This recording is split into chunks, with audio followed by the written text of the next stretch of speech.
প্রতিনিয়ত আমরা সকাল থেকে রাত একটা জিনিসের ওপরেই ভরসা করে থাকি, সেটি হলো দুধ। সকালে বাচ্চাদের দুধ রুটি থেকে শুরু করে বিকালে চায়ের দোকানে এই ব্যবহৃত হয় দুধ। তো আমরা যে দুধটা খাচ্ছি, আদৌ কি আমরা দুধ খাচ্ছি নাকি বিষ? কেন এই কথা বলছি আসুন দেখে নেওয়া যাক। দুধের নামে বাজারে বিক্রি হচ্ছে সাদা বিষ। বাজারে দুধের বাড়তি চাহিদা আর চলনবিল অঞ্চলের খ্যাতিকে পুঁজি করে গড়ে উঠেছে নকল দুধ তৈরির চক্র, যা শুধু ভেজাল নয়, মানুষের মুখে সরাসরি বিষ তুলে দেওয়ার মতোই এক অপরাধ। সম্প্রতি গণমাধ্যমের অনুসন্ধানে উঠে এসেছে এমন কিছু দৃশ্য যা দেখে সাধারণ মানুষের আতঙ্কিত হওয়াই স্বাভাবিক। অনুসন্ধানী প্রতিবেদকদের সামনে ধীরে ধীরে উন্মোচিত হয়েছে এক গোপন শিল্পের ছবি। বড় বড় ট্যাঙ্ক আর ড্রাম আর ব্যস্ত কর্মীরা মিশিয়ে চলেছেন সয়াবিন তেল, গ্লুকোজ, ইউরিয়া সার, স্যাকারিন, ডিটারজেন্ট সহ আরও কিছু রাসায়নিক।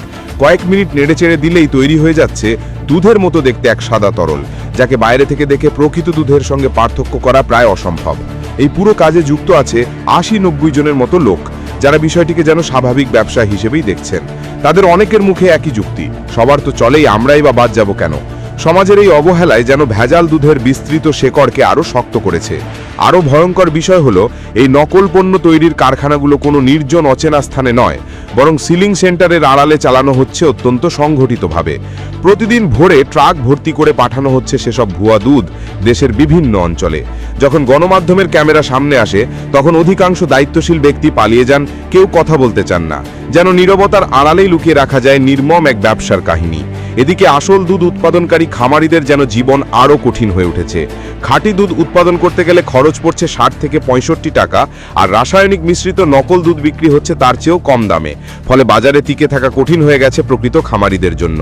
অনেকেই বাধ্য হয়ে দিনের পর দিন দুধ ফেলে দিচ্ছেন, কারণ ক্রেতারা সস্তা দামের দিকে ঝুঁকছেন। জানেন না সেই সস্তায় লুকিয়ে আছে বিপদের ছায়া। চিকিৎসকদের বক্তব্য আরও উদ্বেগজনক। ইউরিয়া সার শরীরের কিডনির ওপর ভয়াবহ প্রভাব ফেলে, ডিটারজেন্ট নষ্ট করে পাকস্থলী আর লিভারের স্বাভাবিক কার্যক্রম, আর অস্বাভাবিক মাত্রায় স্যাকারিন শরীরকে ঠেলে দেয় ক্যান্সারের ঝুঁকির দিকে। শিশুদের ক্ষেত্রে এই অবস্থাই সবচেয়ে ভয়ের, কারণ তাদের শরীর এত প্রবল বিষাক্ততা সহ্য করতে পারে না। যে দুধকে শিশুদের পুষ্টির প্রধান উৎস বলা হয়, যখন তার নামে বিষ মিশে ঘরে পৌঁছে যায়, তখন সেটি শুধু স্বাস্থ্য ঝুঁকি নয়, বরং প্রজন্মকে ধ্বংসের মুখে ঠেলে দেওয়া। প্রতিদিন খাবার টেবিলে উঠে আসা এই নকল দুধ যেন নিঃশব্দে তৈরি করছে অদৃশ্য এক অসংকট।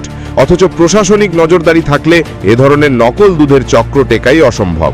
নিয়মিত বাজার মনিটরিং, কঠোর আইন প্রয়োগ আর দৃষ্টান্তমূলক শাস্তি ছাড়া এই চক্র ভাঙবে না। একই সঙ্গে প্রয়োজন ভোক্তাদের সচেতনতা, কারণ চোখে দেখে বোঝা যায় না বলে ঝুঁকিটা আরও গভীর। ভেজালের বিরুদ্ধে প্রতিরোধ গড়ে তুলতে মানুষের অংশগ্রহণই সবচেয়ে গুরুত্বপূর্ণ। দুধ শুধু একটি খাদ্য নয়, এটি শিশু থেকে বৃদ্ধ সবার পুষ্টির অবিচ্ছেদ্য অংশ।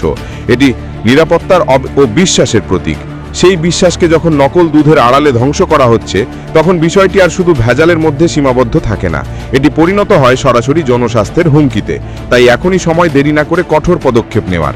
দুধের নামে সাদা বিষ আমাদের ভবিষ্যৎ গ্রাস করার আগেই থামাতে হবে এই অপরাধ চক্রকে। তাহলে এবার দুধ খাওয়া থেকে সতর্ক থাকুন, নিজের বাচ্চা এবং পরিবারকে সুরক্ষায় রাখুন। আর এমন ধরনের তথ্য জানতে অবশ্যই ফলো রাখুন RNTV বাংলা। বাংলার সঠিক খবর সঠিক সময় জানতে ফলো রাখুন RNTV বাংলা।